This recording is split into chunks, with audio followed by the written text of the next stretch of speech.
Hi అండి, నమస్తే.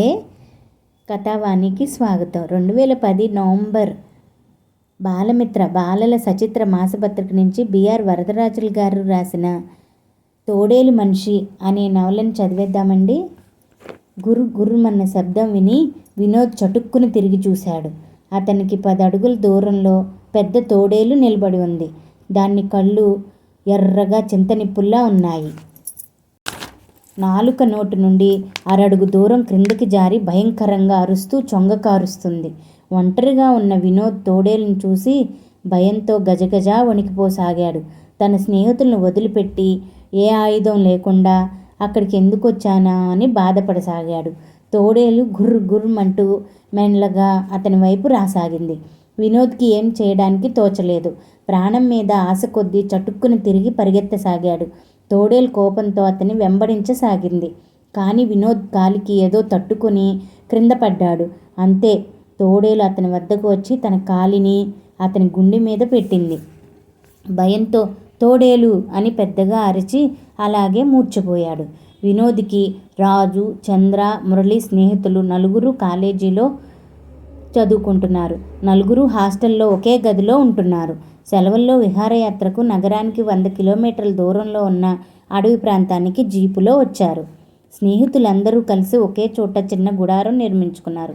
అందరూ బాగా అలసిపోవడంతో విశ్రాంతి తీసుకోసాగారు.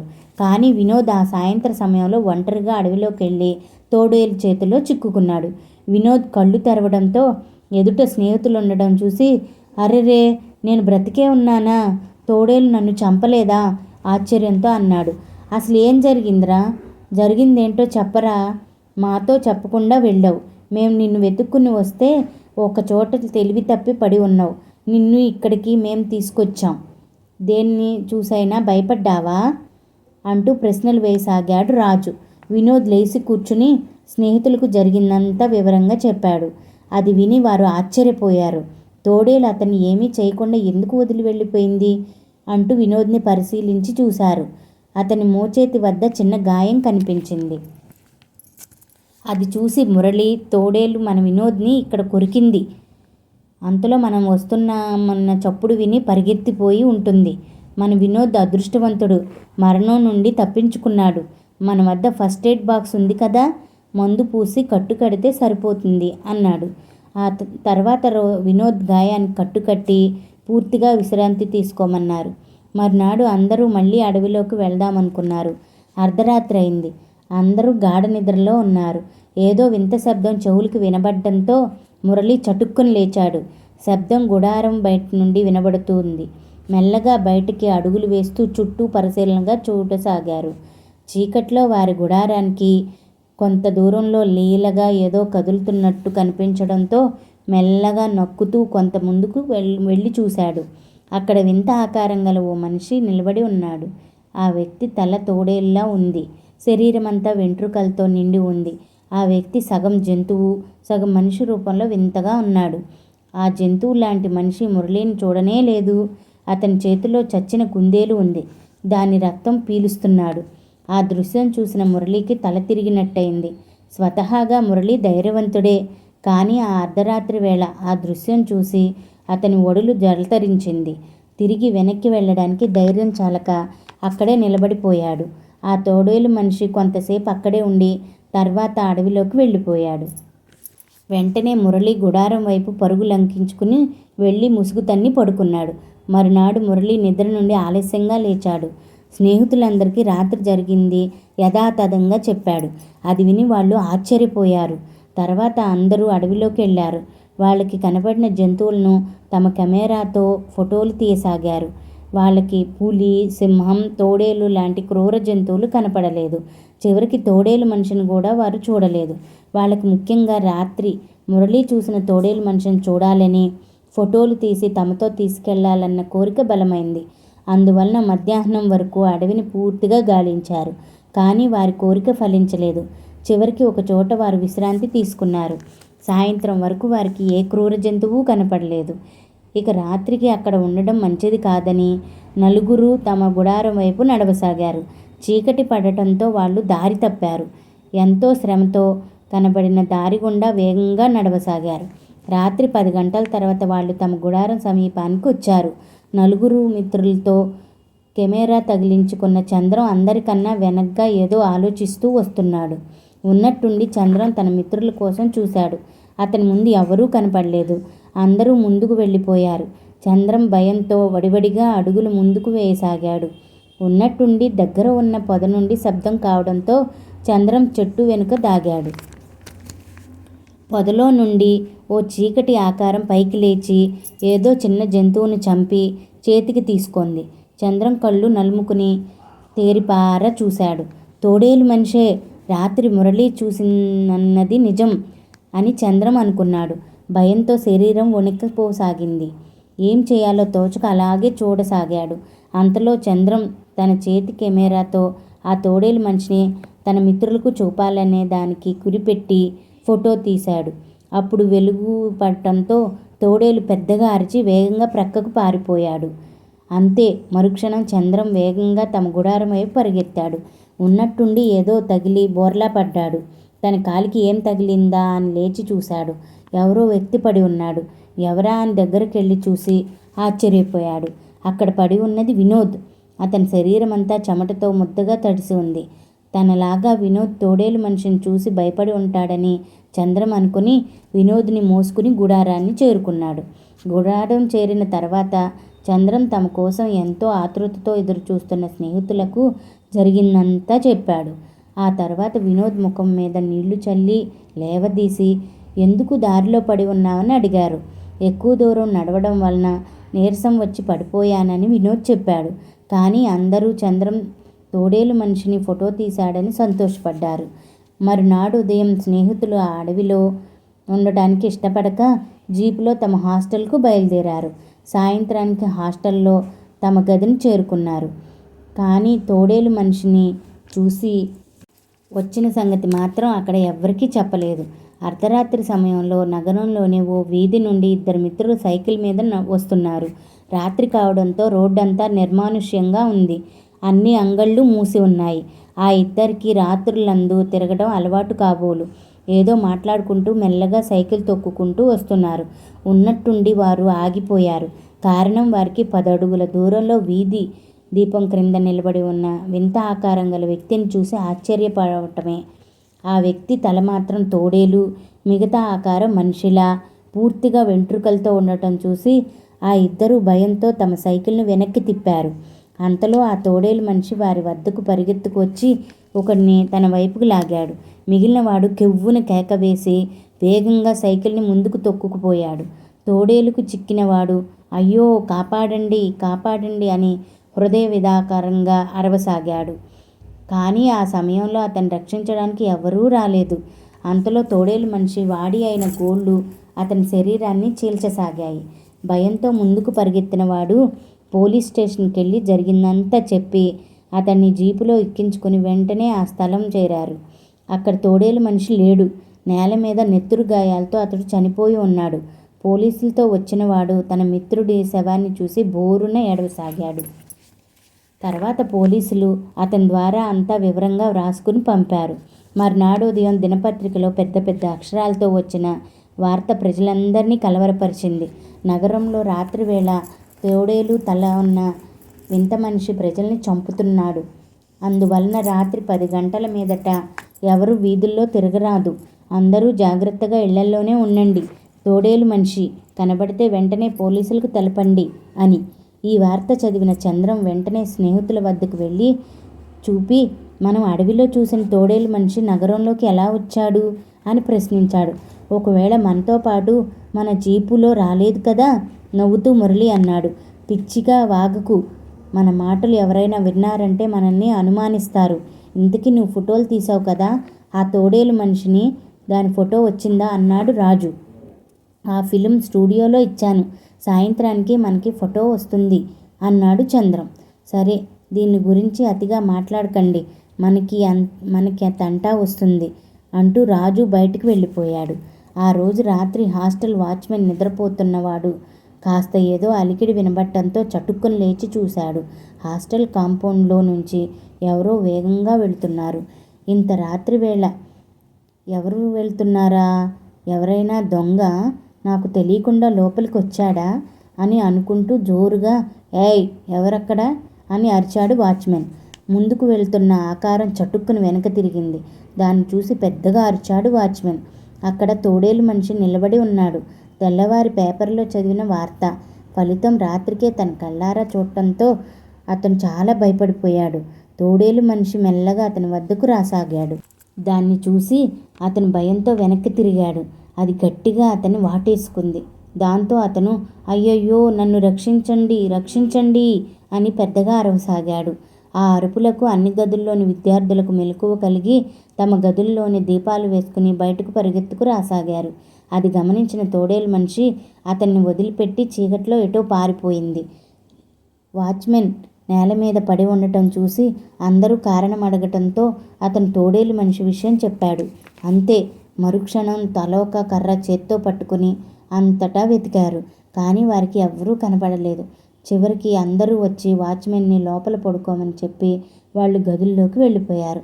మర్నాడు హాస్టల్ అధికారి పోలీసులకు చెప్పడంతో రంగంలోకి సిఐడి విక్రమ్ దిగాడు. విక్రమ్ హాస్టల్ విద్యార్థులందరినీ కొన్ని ప్రశ్నలు అడిగాడు. కానీ ఆ నలుగురు మిత్రులు తాము ముందుగా తోడేలు మనిషిని చూసిన సంగతి మాత్రం చెప్పలేదు. విక్రమ్ కొన్ని వివరాలు వ్రాసుకుని వెళ్ళిపోయాడు.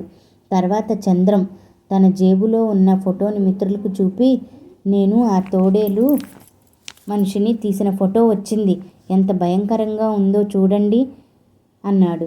అప్పుడే గదిలోకి వచ్చిన వినోద్ ఆ ఫోటోని చూడటంతో అతని శరీరం అంతా చెమట పట్టి అలాగే క్రింద పడిపోయాడు. వీడు మరీ పిరికివాడిలా ఉన్నాడు. ఫోటోని చూసే ఇంత భయపడుతున్నాడు. నిజంగా ఆ తోడేలు మనిషిని చూశాడంటే ప్రాణాలు వదులుతాడేమో అన్నాడు మురళి. వినోద్ పిరికివాడు కాదా? మరి వాడికి ఎందుకు ఈ భయంకరమైన ఫోటో చూపావు? దాన్ని భద్రంగా నీ పెట్టెలో దాచుకో, ఎవరికి చూపకు అన్నాడు రాజు. ఆ రోజు రాత్రి సిఐడి విక్రమ్ ఎవరికీ తెలియకుండా హాస్టల్ ముందు ఉన్న పెద్ద చెట్టు వెనుక దాగి చూడసాగాడు. అంతా చిమ్మ చీకటిగా ఉంది. కన్ను పొడుచుకున్నా ఏమీ కనపడటం లేదు. తోడేలు మనిషి తిరుగుతుందనే వదంతి వలన సాయంత్రం 6 గంటల నుండి వీధిలో ఎవ్వరూ తిరగడం లేదు. హాస్టల్లో అన్ని గదులు దీపాలు 9 గంటలకంతా ఆరిపోయాయి. విక్రమ్ ఒంటరిగా ఉన్నాడు. చేతి గడియారంలో టైం చూసుకున్నాడు. 10 గంటల 10 నిమిషాలైంది. మరలా తలెత్తి హాస్టల్ వంక చూశాడు. హాస్టల్ గోడ మీద నుండి ఓ ఆకారం వీధిలోకి దుమికింది. విక్రమ్ కళ్ళు పెద్దవి చేసుకుని దాని వంక చూడసాగాడు. అది మెల్లగా నడుస్తూ వెళ్ళసాగింది. విక్రమ్ తెలియకుండా దాన్ని విడవకుండా వెంబడించసాగాడు. అన్ని వీధులు నిర్మానుష్యంగా ఉన్నాయి. అది గంట వరకు అటూ ఇటూ తిరిగి మరలా హాస్టల్ వద్దకు వచ్చి గోడ లోపలికి వెళ్ళి నీటి పైపు పట్టుకుని పైన ఉన్న గదుల వైపు వెళ్ళసాగింది. అంతటినీ విక్రమ్ చూడసాగాడు. వెంటనే హాస్టల్ అధికారి వద్దకు వెళ్ళి అంతా చెప్పి అన్ని దీపాలు వెలిగించి మేడ మీద ఉన్న గదుల వద్దకు వెళ్ళి నిద్రపోతున్న విద్యార్థులను లేపి అన్ని గదులు పూర్తిగా శోధించాడు. కానీ ఆ తోడేలు మనిషి కనపడలేదు. పైకి వెళ్ళినది తన కళ్ళారా చూశాడు కదా, అది ఎక్కడికి వెళ్ళినట్టు అని విక్రమ్ ఆశ్చర్యపోతూ క్రిందకి దిగి అంతటా వెతికాడు. ఉన్నట్టుండి విక్రమ్కు ఏదో గుర్తుకు వచ్చి మేడ మీద ఒక గదిలోకి వెళ్ళాడు. లోపల రాజు మిత్ర బృందం ఆశ్చర్యంగా చూశారు. ఈ హాస్టల్లో అన్ని గదుల లోపల గడియలు పెట్టుకుని విద్యార్థులు నిద్రపోతున్నారు. అందరి తలుపులు మేము తట్టి తెరిపించాము. కానీ మీ గది తలుపు నేను తట్టడంతో తెరుచుకుంది. అంటే మీరు లోపల గడియ వేసుకోలేదన్నమాట. ఎందుకని? మీకు భయం లేదా అని అడిగాడు విక్రమ్. అది కాదండి, ప్రతిరోజు మేము తలుపు గడియ పెట్టుకుని పడుకుంటాం. కానీ తెల్లవారు వస్తే గడియ తీసి ఉంటుంది. ఎవరు ఎలా ఎందుకు తీస్తున్నారో మాకు తెలియడం లేదు. కానీ మా నలుగురికి నిద్రలో నడిచే వ్యాధి లేదు అన్నాడు రాజు. అంటే ఆ తోడేలు మనిషి మీ గదిలోకి వచ్చి కిటికీ గుండా దిగి వెళ్ళిపోయి ఉండాలి. ఇక మీదట మీరు జాగ్రత్తగా ఉండండి అని విక్రమ్ వెనక్కి తిరగడంతో రాజు సార్ అని పిలిచి తోడేలు మనిషి ఫోటో ఆయనకిచ్చి అంతా వివరంగా చెప్పి తమకి ఏ తిప్పలు రాకుండా చేయమని కోరాడు. అంతా విని విక్రమ్ వెరీ గుడ్, మీ వలన చాలా వివరాలు తెలిసాయి. ఈ రాత్రికి ఆ తోడేలు మనిషి సంగతి తెలుస్తాను. ఈ రాత్రికి గుర్తుగా మీ తలుపులు గడియ పెట్టుకోండి అంటూ వెళ్ళిపోయాడు. మరలా ఆ రోజు రాత్రి విక్రమ్ హాస్టల్ ముందు వేచి ఉన్నాడు. కొంతసేపటికి హాస్టల్ నుండి తోడేలు మనిషి బయటికి రావడంతో విక్రమ్ మెల్లగా లోపలికి వెళ్ళాడు. ఉదయం విక్రమ్తో మాట్లాడిన రాజు గదికి వెళ్ళి తలుపు తోశాడు. తలుపు తెరవబడ్డది. అతని అనుమానం నిజమైంది. మెల్లగా లోపలికి వెళ్ళి టార్చ్ లైట్తో లోపలున్న వారిని చూశాడు. అంతే, ఆశ్చర్యపోయాడు. గదంతా ఒకసారి చూసి తను అనుకున్నది సరే అని తలిచి బయటకు వచ్చేశాడు. మర్నాడు విక్రమ్ హాస్టల్కి వచ్చి రాజుని తనతో పాటు బయటికి తీసుకుని వెళ్ళి తన మనసులోని మాట చెప్పకుండా అతని ద్వారా తనకు కావలసిన ముఖ్యమైన సంగతి తెలుసుకుని అతన్ని పంపి తిన్నగా తనకు తెలిసిన పెద్ద సైంటిస్ట్ వద్దకు వెళ్ళి తన సందేహాలు పూర్తిగా నివారణ చేసుకున్నాడు. దాంతో విక్రమ్కి తోడేలు మనిషి గురించి వివరం పూర్తిగా తెలిసిపోయింది. వెంటనే నగర పోలీస్ కమిషనర్ని కలుసుకుని తాను ఆ రాత్రి తోడేలు మనిషిని బంధించడానికి పథకం వేస్తున్నానని 9 గంటలకంతా హాస్టల్ చుట్టూ పోలీసులను తయారుగా ఉంచమని చెప్పాడు. కానీ తాను తెలుసుకున్న ముఖ్యమైన సంగతి మాత్రం విక్రమ్ ఎవ్వరికీ చెప్పలేదు. ఆ రోజు రాత్రి విక్రమ్ మాట ప్రకారం విద్యార్థులందరూ 8 గంటలకంతా దీపాలు ఆర్పి నిద్రపోతున్నారు. ఆ రోజునే తోడేలు మనిషిని బంధిస్తాడన్నది మాత్రం ఎవరికీ తెలియదు. 9 గంటలకు విక్రమ్ హాస్టల్కి వచ్చి రాజు మిత్రుల గది తప్ప తక్కిన అన్ని గదుల్లో నిద్రపోతున్న వారిని రహస్యంగా లేవదీసి క్రింద గదుల్లోకి పంపేశాడు. ఆ సంగతి రాజు మిత్రులకు తెలియదు. వాళ్ళు హాయిగా నిద్రపోతున్నారు. తర్వాత విక్రమ్ ఆ గదికి ప్రక్కనున్న గదిలోకి వెళ్ళి దీపం ఆర్పి కిటికీ ద్వారా బయటికి చూడసాగాడు. కిర్రుమన్న శబ్దం వినిపించడంతో విక్రమ్ నిద్రమత్తు వదిలి జాగ్రత్తగా చూడసాగాడు. ప్రక్క గది తలుపు తెరుచుకుని ఓ వ్యక్తి ఆకారం బయటకు వచ్చింది. కానీ అది తోడేలు మనిషి కాదు, సన్నగా ఉన్న వ్యక్తి అని తెలుసుకున్న వెంటనే విక్రమ్ గది నుండి బయటకు వేగంగా వచ్చి అతని ముఖంపై టార్చ్ వెలుగు చూపాడు. అతను వినోద్. వినోద్, రాత్రి సమయాల్లో ఎందుకు బయటకు వచ్చావు? ఎక్కడికి పోబోతున్నావు అని విక్రమ్ ప్రశ్నించాడు. విక్రమ్ను చూసి వినోద్ అంటూ వింతగా చూడసాగాడు. సరిగ్గా అప్పుడు 10 గంటలు అయినట్టు గదిలో గడియారం గంటలు కొట్టసాగింది. ఏం వినోద్, మాట్లాడవు? భయపడకు, నాకు వివరంగా చెప్పు అని విక్రమ్ ముందుకు వెళ్ళి వినోద్ని పట్టుకునే అంతలో వినోద్ ఆకారం కొద్ది కొద్దిగా తోడేలు ముఖంలాగా మారసాగింది. అతని శరీరం అంతా వెంట్రుకలతో నిండిపోయింది. తల మాత్రం తోడేలులాగా మారిపోయింది. వింతగా అరుస్తూ విక్రమ్ను బలంగా ప్రక్కకి తోసి ముందుకు నడవసాగాడు. క్రింద పడిన విక్రమ్, వినోద్ బయటకు వెళ్ళకు, పోలీసులు తుపాకులతో చంపేస్తారు, ఆగు అంటూ పైకి లేచాడు. తోడేలు మనిషి నీటి గొట్టం ద్వారా క్రిందకి దిగటంతో క్రింద తయారుగా ఉన్న పోలీసులు తుపాకులతో కాల్పులు జరిపారు. కానీ అది వారి గురికి తప్పించుకుని చీకట్లో కలిసిపోయింది. అంతలో విక్రమ్ క్రిందకు వచ్చి సెర్చ్ లైట్ వెలిగించి అంతా వీధికించాడు. కానీ వారికి అది కనపడలేదు. అది బయటకు వెళ్ళలేదు. లోపల ఎక్కడ దాగి ఉంటుందో గ్రహించి క్రింది గదులన్నీ పోలీసుల ద్వారా వెతికించాడు. అయ్యో, రక్షించండి, రక్షించండి అన్న అరుపు విని అందరూ అటువైపు చూశారు. అక్కడ తోడేలు మనిషి చిన్న పిల్లవాడిని పట్టుకుంది. పిల్లవాడు భయంతో అరవసాగాడు. వెంటనే పోలీసులు జాగ్రత్తగా దాన్ని చుట్టుముట్టారు. అది ఏమాత్రం వారికి భయపడలేదు. విక్రమ్ ముందుకు వచ్చి, వినోద్, ఆ పిల్లవాడిని వదిలే, నిన్ను రక్షిస్తాను, అన్యాయంగా వాడిని చంపకు, నా మాట విను అని అరవసాగాడు. విక్రమ్ మాటలకు అది గుర్రుమని కోపంతో చూడసాగింది.